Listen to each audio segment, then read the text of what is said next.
Hello, everyone, and welcome to the European Campaign Playbook, the community of pro-European campaign, communication, and public affairs professionals who are writing the playbook to win campaigns. Today with us, we have Pablo Pérez Armenteros, who is a digital, political, and strategic communication advisor, having worked for the EU's highest level as advisor to former President of the European Commission, Jean-Claude Juncker. He is now based in Spain. He started his career as a journalist and later specialized in multilingual, multichannel, and multimedia campaigns and communication strategies. He's also a pro-European activist, constantly commenting on the news of the day and his posts are full of wit and sense of humor. Probably this is why he's been awarded the EU Influencer for the years 2017 to 2021. Every single year he was on the list of the EU influencers. So that's quite remarkable. So today Pablo will write with us the playbook on how to create a creative social media campaign. So welcome, Pablo, to the European Playbook. Thank you, Sebastian. It's a pleasure. So let's begin with this conversation by getting to know you a little bit better. So tell us, who is Pablo Pérez, how you've gone to work in campaigns, and more importantly, what is driving you to do so, to make a difference? Well, I mean, I have always wanted to be a football player my entire life. Even today, I kind of think I can still make it. But the truth is that I realized pretty soon that it was first quite difficult to achieve, especially because I have always had a big mouth when it came to coach decision, especially when those decisions were to bench me. But well, actually it was everything, when I realized that it was everything about actually journalism and about telling stories. I wanted so badly to be a foreign correspondent when I was young, to create stories that will make people in a way realize about what was going on all around in the world. But everything has been driven me to that, to try to wake up emotion, to try to drive people to take actions. And actually the interest about the EU came at a later stage, because sadly there is not much information when we're young in our own countries about the EU, about what the EU does, what the EU developed. But it was out of nowhere and based on actual personal interest that I started to read about the EU, about the benefits, about the flaws as well, and trying actually first during my university years to get to know why all those kind of benefits, all the things that the European Union was doing, actually how it came that no one was actually highlighting those aspects of the European Union. So I finally became a correspondent in Brussels, and then I mean that big mouth that I was talking about. I also applied that to the press briefings of the Commission until the head of a spokesperson back in the day. Well, he told me, "Hey, why don't you pass the exam? Why don't you try to join the institution?" And something woke up on me. I say, "Okay, let's give it a try. I pass an exam." And I came in a moment where the institution actually wanted to develop their presence on social media. Social media was quite new back in 2011, especially from a political European perspective. So, it is difficult for me to say no to a challenge. So I basically said yes, and probably I didn't know what to expect. That's why I said yes. But once there, I found an environment that allowed me to, build up what we wanted to build up for the institution and for the entire Europe. And I can happily say that we managed to place the institution on social media as the main source of information about the EU, and to actually not disappear, but to in a way try to destroy that idea that it was in the mind of the people that the institution was a great place with this men in black. We were out of the economical crisis back in those days, so it was really quite a challenge. And with time, patience, and of course with the trust of the hierarchy there, and the colleagues that I was lucky enough to be surrounded with, well, that was kind of the entry door for me in both worlds from an institutional point of view, because the interest was always there, to tell stories and to actually tell them about the European Union. And if I can ask you, what is the story of the European Union? I mean, what is the story you've often told, and that it has actually worked? Well, for me, it has always, I mean, the European Union, for me, it doesn't have one single story. For me, the localization of the content, and to be able to build up different narratives with a clear coherence, because that's key, among all those different narratives, but different narratives, because at the end of the day, and that's something that I realized soon enough, the things, or the policies, the areas that interest the Spanish people, for instance, are not the same that Finnish people are worried about or care about. So, luckily, a policy area, a story, or a history, as the European Union has, it has many angles.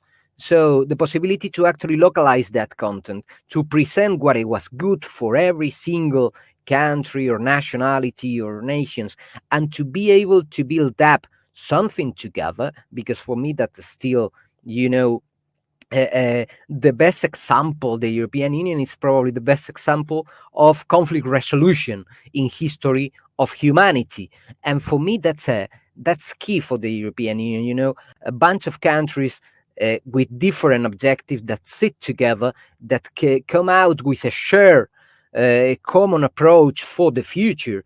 I mean, there is no such an example in the history of humanity, such this one. Of course, it has its flaws. Of course, it takes time, and it goes sometimes in baby step, that some of us would love to, for the European Union to be at full speed.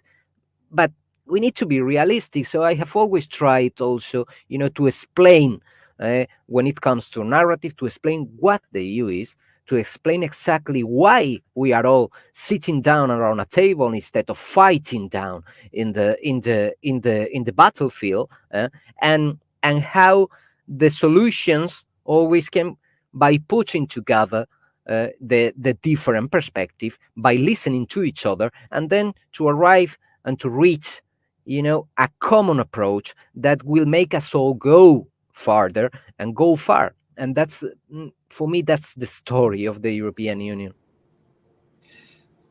Definitely, it's one of the best answers that I've heard.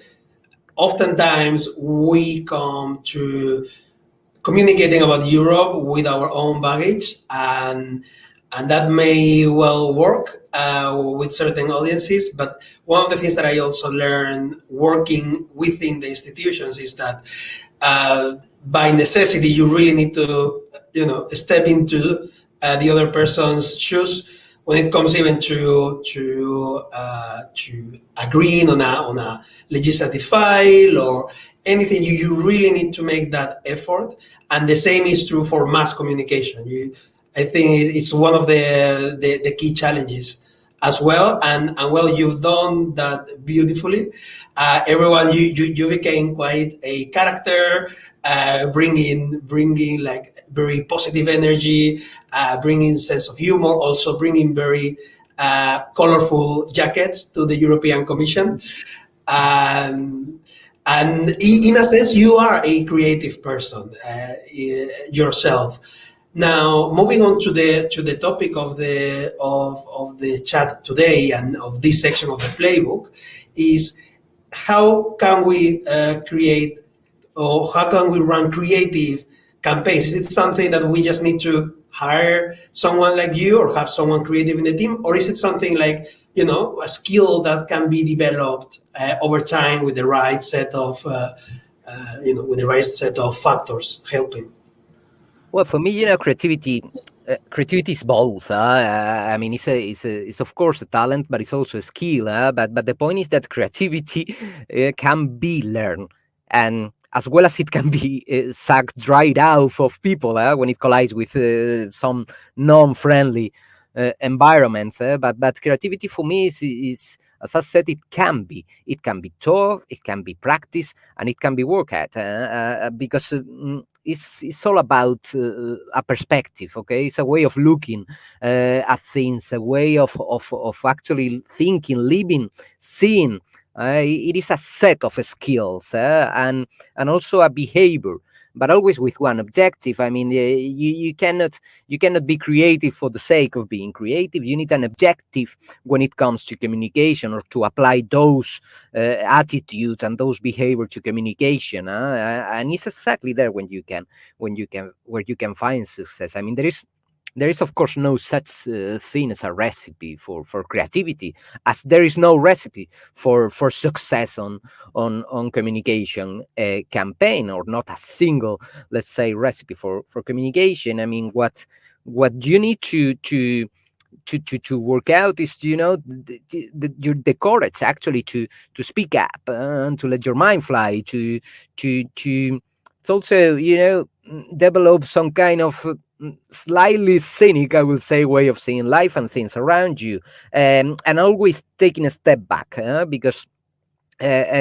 something as if you were immersed in meditation. Okay, look at the things that surround you, and all the perspectives, all the points of view from far away, from an external, and do not let your beliefs or your own emotion to get in the way, because I mean, uh, creativity cannot be linked to be a cheerleader about one idea or the other. It is about basically collecting all those beliefs of other people, and then let your mind fly. And probably the key aspect that I have found through the year, and I have learned through the year when it comes to creativity, that um, collaboration is a must.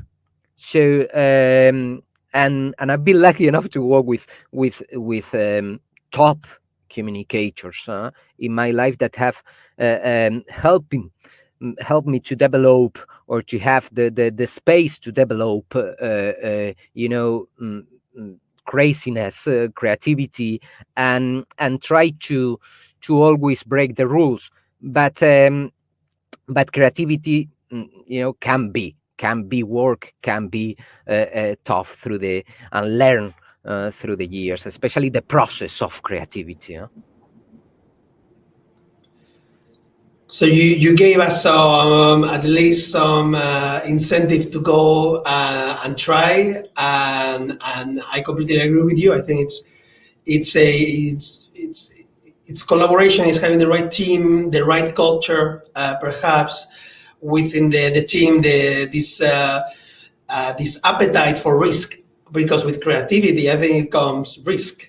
And Yeah. your leader, your team, they need to have that appetite, and that's not commonplace. Yeah, and Um, communication is all about taking risk. I mean, uh, either you take risk, or you are not actually, trying to break those bubbles that you, or the usual suspect that you always communicate, or communicate with, or to. So. Uh, mm, it is a must. It is a must. I can tell you a trick that I used to have, when it comes to presenting the ideas, because it is important also to lose that fear of, oh, my boss is going to say no to this, to be, and especially in an environment like the institutional one, what the trick that we had in our team, especially at the very beginning of these social media actions, was to actually present the ideas in a list format. Okay, and we used to place the craziest ever ideas at the top, uh, trying to get the hierarchy to say no, no, no, no to the 3, 4, 1, and then the fifth one, they say, oh, come on, I cannot say no to these guys again, to the fifth idea. But it was still a crazy idea. We were still breaking the rules, and then all those, the craziest one that they were dropped, we saved them. We saved them because we could I mean, and we were convinced that we could apply that either in the future or for other campaigns. And that's what we have been doing, creative ideas and ideas. They don't go to the bin. They don't need to be destroyed. They can be recycled. And they can be recycled for several campaigns, for several projects, and for several situations. It's just a matter of having patience as well. Huh? Totally, I totally agree with that, and I think there's been a cultural change for the standards of the institutions, but there is certainly this more campaigns-driven mentality, and you can see a lot of people taking unusual risk. We will talk about that. Later in that interviews, so that if you are watching or listening to us, please stay with us, because we will cover some of the most interesting best practices that we have seen. But before, and we are now like reaching to the point where the people who are following us, they know they need to run the next social media or communications campaign that they need to run. It's gotta be creative. It can be on the line, can be very important. So they have to get it right. What would be your playbook to come up with that strategy, and more importantly, tell us with every single step that you share with us, just tell us something like very practical that, for example, this is not like a job interview, but a challenge you yourself encounter when doing that, so that people not only get the how to, but also which challenges they will face along the way. Yeah, look, I mean, normally in communication campaigns, especially in politics or in institutional environments, it became from either an initiative or a policy area or a policy paper that you are trying to develop. I mean, just to summarize first the points, first of all, you need to know the objectives. You need to know, the audience, which kind of audience are you addressing to, collect the data to learn from that, from the different point of views and positions that are right now in the public, let's say, debate, if any, and then only then to come up with a narrative, with major lines of let's say narratives. And for that, you need to talk, you need to brainstorm, you need to involve everyone that you might need in the campaign, and go as crazy as you can without putting barrier to yourself or other. And then prepare to the smallest detail. I mean, there was something that my one of my former boss, the commissioner Margarita Skinnes, used to tell me that nothing is innocent. And that's something that stuck in my mind. I mean, I have learned so much from him through the years, but that's something that I always take into consideration, because you can go crazy, but you need to also, maintain your feet on the ground and know what's going on around you. And those are, for me, probably the first step that you need to take when it comes to develop a campaign. But most importantly, to understand the topic. As I said at the beginning, this is coming because there is an initiative or there is a policy area and policy paper. Okay, who developed those? Who is behind that actual policy paper or that idea? You need to talk to them. You need to understand what they were thinking, what they have in mind. And once you got that, then start with the research, with the audience research, which kind of people are we addressing to, which kind of people we want to reach, collect all the data, study all those views and positioning, and only then you can break the rules of communication. When you know everything, when you study to the smallest detail, I see myself as well as an expert. I mean, it's almost inevitable when you are working in the institutional environment to be an expert in communication crisis. It's almost a must. And I always put myself always in the shoes of the other, of the most critical people that you can imagine regarding the institution or a single policy. And then I try to destroy what I have actually developed with my communication campaign before launching it, step by step. And I, together, of course, with my colleagues, because as I said before, you cannot do it alone. I mean, you cannot do it alone. I thought that I could do it alone when I was younger. It is impossible, and it is actually, it is worst.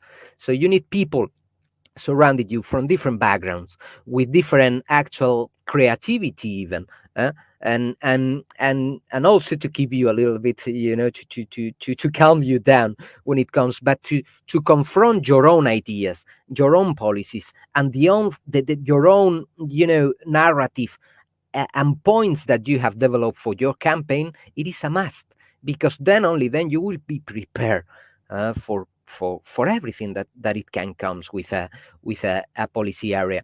And then, as I said also at the beginning, um, you always need to abandon that one message fits it all mantra that it has been all around for years.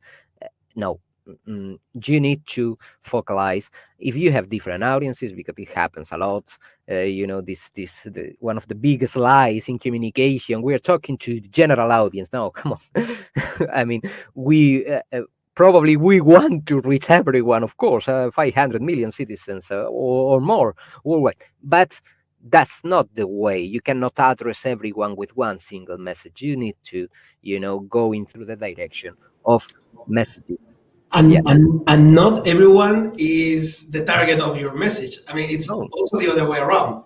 Sometimes they getting practical. No, you work for an organization. I mean, we've both worked in the institution, and most of the people following us, they also work in the institution. So let's go with this example. So you get your boss with coming here with an incredibly boring file about something very important, but incredibly boring. I mean, for example, safety of toys. This is a real case. So we had a file that was meant to increase the security of the toys that we buy for our children in Europe. And so it was very important. It was incredibly boring. I mean, how you achieve that is incredibly boring. And also is one of the things from the institution is that it gets approved, I don't know, in April, when no one is buying toys for the children.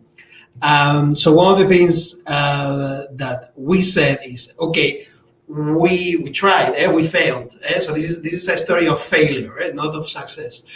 We said to the intended MEP, well, it's a very important topic. Of course, you are the rapporteur, which means you are the most important person, the person who has commanded the majority of Parliament for that file. So it's quite an important position to be in.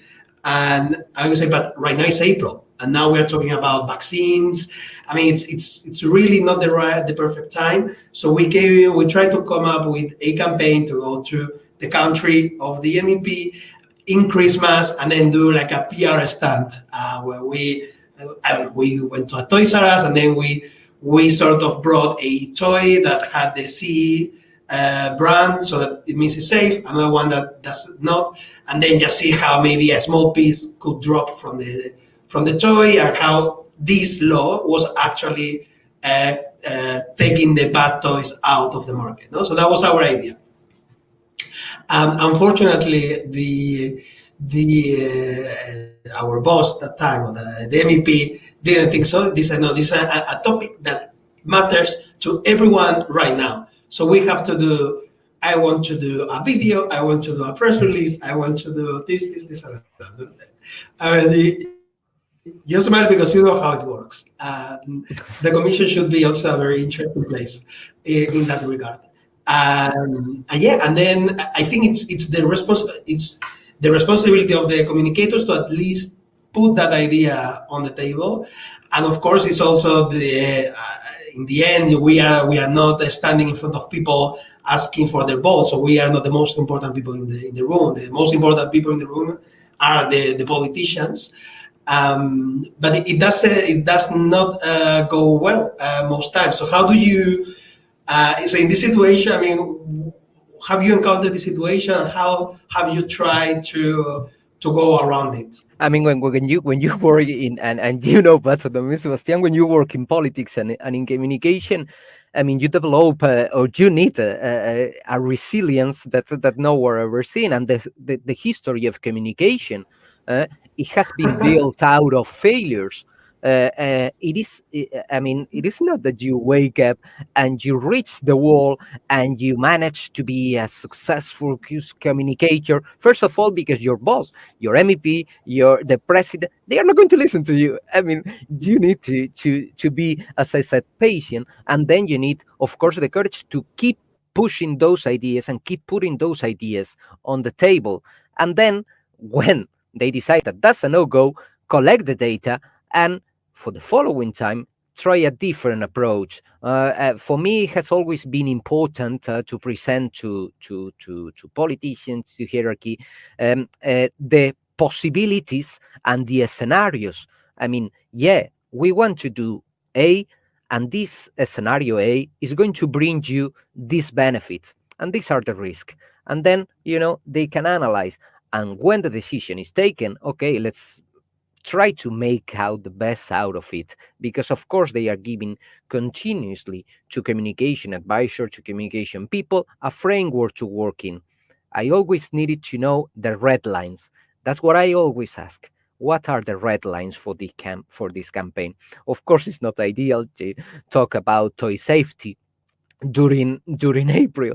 I mean, I believe that the approach of actually showing, not just talking, as you were telling us, it was the proper one. It was the correct one. I mean, we are in a situation, especially nowadays, where people, I mean, we have created a fatigue on people, and I feel partially responsible for that because of the overuse of a slogan, the overuse of empty statement.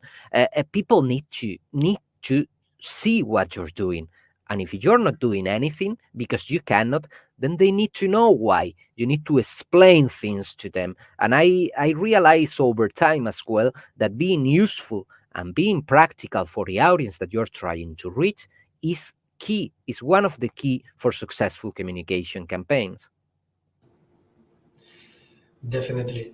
And so there we go. Here we have a few ideas for your next communication campaign, for your next social media campaign, and hope that you found that useful.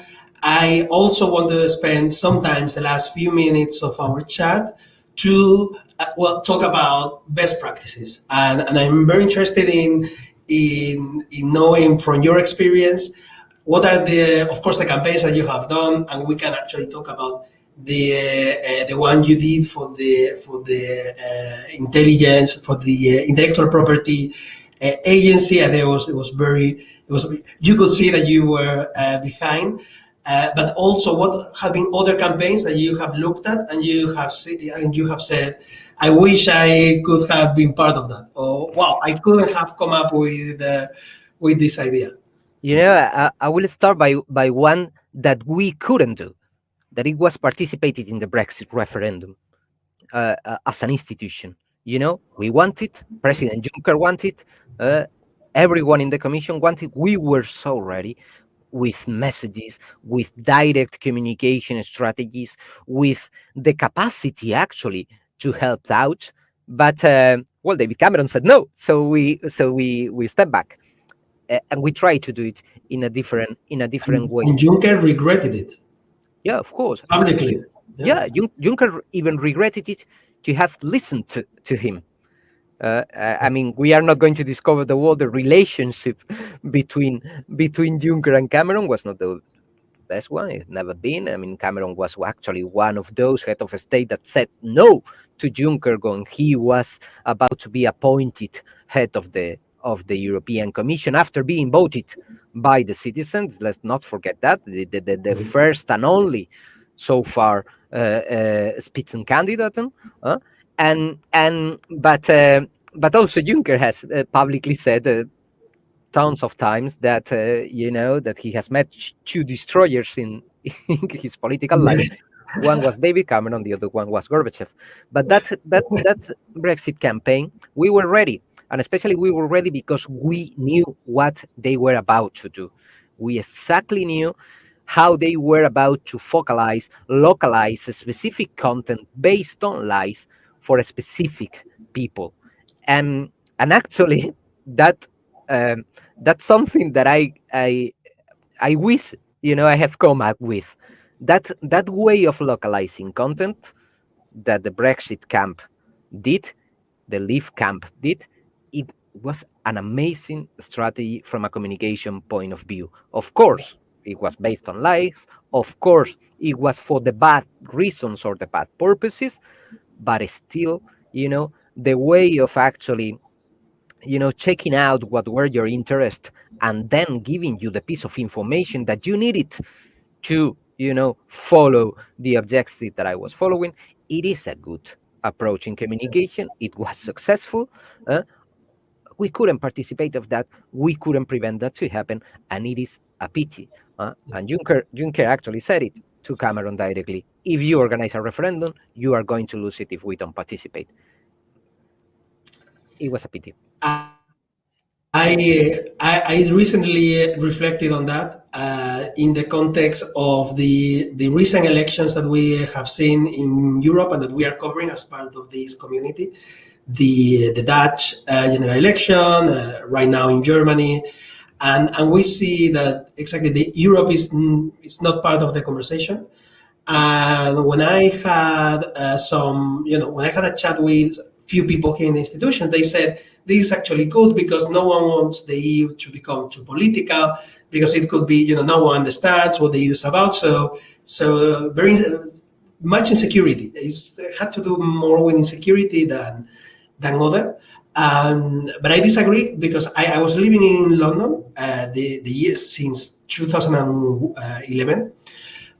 So I was living in London, and I could read the press, the tabloids. I was like every single day bashing about the EU, one day after the other. And I always tell people I am actually surprised that 48% of people actually backed it. I mean, if you think about, the EU had been defenseless for the last 10 years in the UK. With of course, many things could have turned the tide.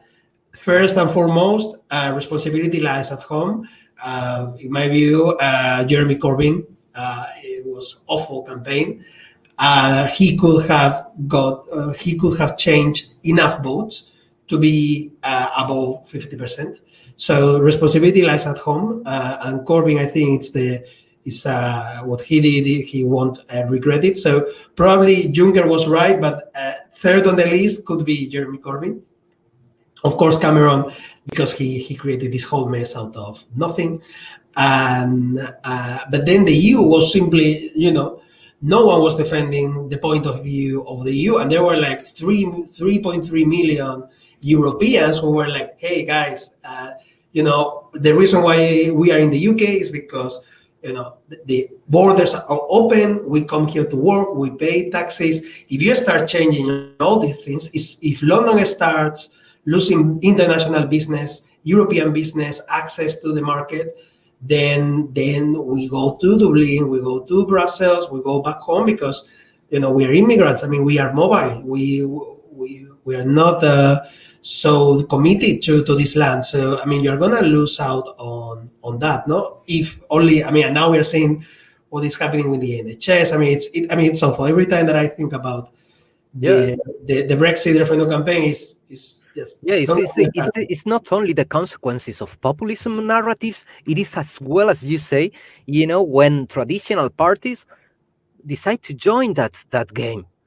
Yeah. And then, of course, you lose, people lose trust on the institutions that we build together, on the future, on the reality of things. Of course, we all want magic solutions to the most tiny problems, but come on, I mean, if we continue treating people like stupid, we will become a society that is not worth to actually think to be part of. So it was, I mean, it was heartbreaking. for all of us when the results came out. Yeah, indeed. But this, like I said, don't get me started because this is Yeah, actually the reason why I was working in the city of London. I said, excuse my language, but fuck it. yeah, I'm going to try revert or at least help to revert what I've seen. It was completely grown, and it could have saved so many, yeah. I mean, it could. We would be in a different world. yeah, I think, but this is not the topic of the conversation, and I would love to continue that over a beer when I am back in for Spain sure. or you are in Brussels. Thank you very much, Pablo. You're Always a welcome. pleasure. And if you have come to this point, watching or listening to us, to two Spanish guys speaking English, which is the so good, well done, getting to this point. It means that you liked it. So if you are interested in sponsoring this type of chats, or you have some ideas about what we can do, what people we can interview, please do reach out on www.campaignplaybook.eu. Thank you very much, Pablo. Thanks to you, Sebastian, and thank you for the amazing work you're doing and developing there with the campaign playbook. I love it, and I invite everyone that actually still hasn't discovered that to go and check it out and go for it, man. I mean, always in my team, Sebastian. Thank you.